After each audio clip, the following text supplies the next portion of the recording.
Bonjour à tous, c'est Quentin de Mime. Je suis ravi de vous retrouver pour une vidéo dans la série des 30 jours dans laquelle je vous donne des conseils en vente B2B et aujourd'hui je vais vous parler de comment bien comprendre son prospect. C'est très important parce que ça permet de s'adapter et de faciliter la discussion. L'un de nos grands enjeux en tant que commerciaux, c'est de faire le travail, de se rapprocher de prospects et de rendre la communication la plus facile possible. Je ne suis pas en train de dire qu'il faut avoir du bagou, qu'il faut être sympa et se faire copain-copain avec le prospect.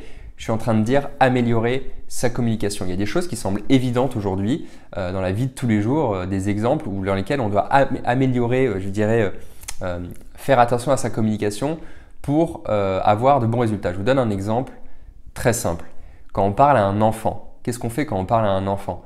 On adapte les mots qu'on utilise, on va peut-être s'accroupir pour se mettre à sa hauteur, on va adapter son ton. Pourquoi? Pour faciliter la communication. On se sent responsable parce qu'on a conscience que c'est un enjeu. On ne va pas attendre de l'enfant « sois plus sérieux, parle-moi de telle manière ou telle autre ». C'est nous qui faisons cet effort pour nous adapter à lui et faire en sorte qu'on puisse communiquer de la manière la plus sympa possible et qu'on puisse se comprendre. Les prospects ne sont pas des enfants évidemment, mais notre travail c'est quand même de nous adapter, c'est à nous de faire l'effort. Lui d'être dans une position de confort et on doit, notre job c'est de lui offrir la meilleure expérience possible. Pour ça, il faut comprendre ses mécanismes, ce qu'il aime moins, comment il communique, à quoi il est sensible pour pouvoir lui apporter cette aisance-là dans la relation et enfin pouvoir finalement se concentrer sur le fond. On le voit souvent quand la forme n'est pas maîtrisée, le fond peut en pâtir. Je vous donne un exemple où vous faites un PowerPoint sur lequel vous n'avez pas travaillé la forme, c'est-à-dire qu'il n'est pas beau, il y a plein de fautes d'orthographe. Les gens qui vont le suivre, je pense qu'ils vont passer les 3/4 de leur temps à se dire « Ah tiens, cette couleur, elle fait pas partie de la charte et il y a une faute d'orthographe là », ce qui peut en fait leur faire oublier complètement, leur faire passer à côté du fond. C'est bien dommage, c'est pas ce que vous voulez. Donc aujourd'hui, on va voir comment déterminer le profil de nos prospects, comment comprendre le nôtre et savoir comment s'adapter pour avoir une communication la plus fluide et la plus agréable possible. Ça crée de la confiance. On le sait, la confiance en vente, c'est un gros enjeu et ça permet de le faire dans une démarche, comme d'habitude, qui est honnête, qui est compétente et qui est responsable. La méthode qu'on va voir, c'est donc la méthode DISC, D-I-S-C, qui vient d'un diagramme qui a 2 dimensions, une ordonnée, une abscisse. Et je vais vous montrer, on va se retrouver tout de suite derrière mon écran pour que je vous montre un support de formation que vous pourrez télécharger juste après et que je vous le commente pour vous donner la méthode. Voilà, on se retrouve derrière notre écran pour vous parler de la méthode DISC. Donc je vous rappelle, un DISC, ça vient d'un diagramme, je vais vous le montrer tout de suite.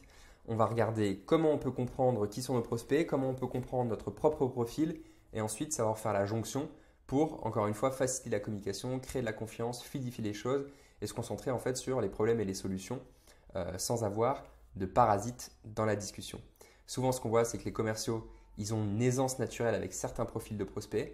Là, le but, c'est de niveler ce niveau, évidemment, par le haut pour faire en sorte d'avoir la même aisance avec tous les prospects et ne pas seulement faire affaire avec finalement les prospects qui nous ressemblent. Voici le fameux modèle DISC devant vous.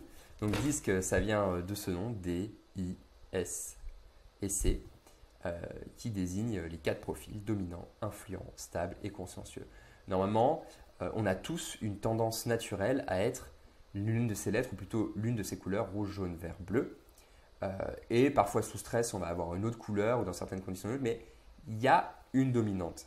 L'enjeu, ça va être, et la force de ce modèle, c'est de facilement pouvoir comprendre la dominante de la personne et s'y adapter. Alors comment ça fonctionne? Ici en ordonnée, on va regarder si la personne est orientée sur les tâches ou si la personne est orientée sur les relations. Les tâches, les choses, les objectifs ou les relations, les personnes en fait.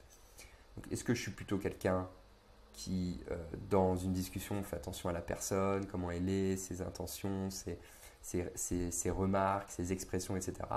Ou est-ce que j'écoute plutôt son fond, ce qu'elle dit, je fais des listes, je m'attache à ce qui est dit. Ici, on va plutôt se demander en abscisse si on va être face à une personne qui est extravertie, qui a beaucoup d'aisance à aller vers les autres, qui aime ça, qui veut parler et s'exprimer, ou une personne plutôt introvertie, qui va peut-être avoir un peu plus de recul, qui va peser ses mots, moins intervenir et qui préfère rester tournée vers elle-même. Ça ne veut pas dire timide, ça veut dire que c'est une personne qui est beaucoup en réflexion interne et qui tire plus de satisfaction dans ce cadre que sur de l'extraversion où il y a besoin plus peut-être de communiquer vers les autres. Et donc, ce combo entre non abscisse et ordonné, ça donne 4 choix possibles. Le D, c'est dominant. On a une personne orientée sur les tâches, les choses, les faits, et qui est extravertie, qui s'exprime, qui n'a pas peur de parler en groupe et qui aime ça. On a donc le dominant, direct, déterminé dans l'action. C'est quelqu'un qui ne va pas avoir peur de dire ce qu'il pense, même si ça ne plaît pas aux autres, orienté relation. C'est quelqu'un qui ne va pas avoir peur de dire, donc il est extraverti, versus il va peut-être garder pour lui. Qui a besoin d'objectifs. Souvent, on retrouve des sportifs de haut niveau là-dedans. Les commerciaux, il y a beaucoup de commerciaux en rouge. Alors, on verra, ce n'est pas forcément gage d'être un bon commerciaux, mais il y en a beaucoup. C'est des gens qui vont peut-être être un petit peu pushy parfois en termes de défauts. On verra ça dans le détail tout à l'heure. I, c'est l'influent. Il est extraverti, tourné vers, a besoin de s'exprimer, est à l'aise dans les groupes et n'a pas peur de dire les choses. Et tourné vers les personnes, il est orienté vers les relations. Il est jaune et c'est drôle parce que souvent on appelle ça des personnes qui sont solaires. C'est la personne qui va rentrer dans la pièce, elle va demander à tout le monde comment ça va, elle va avoir un grand sourire, elle va commencer une réunion en essayant de savoir qu'est-ce que vous avez fait ces vacances ou ce week-end. Ce sera sincère. C'est une personne qui fonctionne comme ça et elle a besoin de son fonctionnement et de ses discussions pour aussi bien travailler. Elle est enthousiaste, elle coopère bien et elle est aussi dans l'action. Ce côté extraversion la rend aussi dans l'action. C'est notre profil jaune, I-influent. Troisième type de profil, c'est une personne qui va plutôt être toujours orientée vers les personnes. La relation à l'autre est vraiment importante. L'autre est important pour elle. Mais cette fois-ci, plutôt introvertie, c'est-à-dire qui va moins peut-être s'exprimer, qui va préférer les discussions de un à un plutôt que les discussions en grand groupe. C'est des personnes souvent qui sont stables, sincères et avec qui on coopère bien. C'est des gens qui vont faire très attention à vous, qui vont faire attention aux expressions des gens dans les salles pendant une intervention, aux réactions des autres, qui vont prendre peut-être des pincettes quand elles vont vouloir annoncer une bonne ou une mauvaise nouvelle. En tout cas, c'est des personnes qui sont plus réservées. Donc le profil vert, des personnes stables. Et enfin, on a le consciencieux, C en bleu, qui est une personne qui va toujours être plutôt tournée vers elle et qui va moins s'exprimer dans des groupes, qui va plutôt aimer travailler seule, mais qui, elle, va plus être orientée vers les tâches, les choses et les faits que vers les relations. Ça, c'est des profils très structurés, pragmatiques, qui font d'excellents analystes, par exemple. Le consultant type, on va dire, si on fait une caricature un peu à l'emporte-pièce, ça va être un bleu. Il est consciencieux, il a une méthodologie, il aime que les choses soient rangées. C'est donc le consciencieux bleu. Donc, une fois qu'on a ce disque, en fait, déjà, on peut se poser toujours 2 questions quand on parle avec quelqu'un. C'est est-ce que c'est une personne qui parle beaucoup des faits, des choses, qui donne des chiffres, ou est-ce que c'est une personne qui parle plutôt des sentiments, des autres, des ambiances, des choses comme ça. Donc, plutôt de l'émotionnel sur la relation et plutôt du rationnel sur les tâches. Et deuxième question, est-ce que c'est une personne qui s'exprime beaucoup, qui est très à l'aise en groupe et qui aime ça, ou est-ce que c'est une personne qui s'exprime un peu moins, qui préfère être dans le 1 à 1 dans les relations. Une fois que vous avez répondu à ces 2 questions, finalement, vous pouvez déjà choisir à quel profil vous vous adressez. Et en comparaison, vous allez vous poser la même question pour vous. Est-ce que moi, je suis plutôt quelqu'un de rationnel ou plutôt quelqu'un d'émotionnel? Ou est-ce que je suis plutôt… Et deuxième question, est-ce que je suis plutôt quelqu'un qui fait preuve d'extraversion, qui est très à l'aise dans les grands groupes, qui a envie de prendre la parole, qui n'a pas peur, qui même aime ça? Ou est-ce que je suis plutôt quelqu'un qui est plus réservé, qui a besoin de moments plus intimistes pour s'exprimer, qui est plus à l'aise avec ça?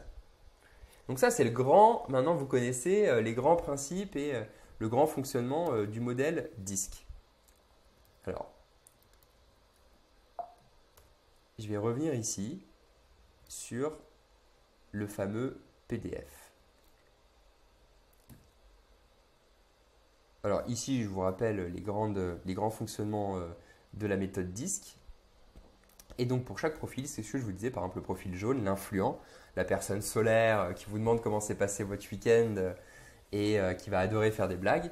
Et bien ici, on va vous donner des indices sur comment reconnaître cette personne. Et alors dans le cas du prospect, on l'a contextualisé évidemment, et le profil type. Donc là, c'est un leader naturel, c'est important la reconnaissance sociale, il a beaucoup d'idées, il ne peut pas rester focalisé sur un seul sujet. Donc ça, c'est des bons indices pour savoir comment vous allez mener la relation et le rendez-vous. C'est notamment utile pour le premier rendez-vous. Ici, on vous donne des tips en bas sur comment s'adresser à lui.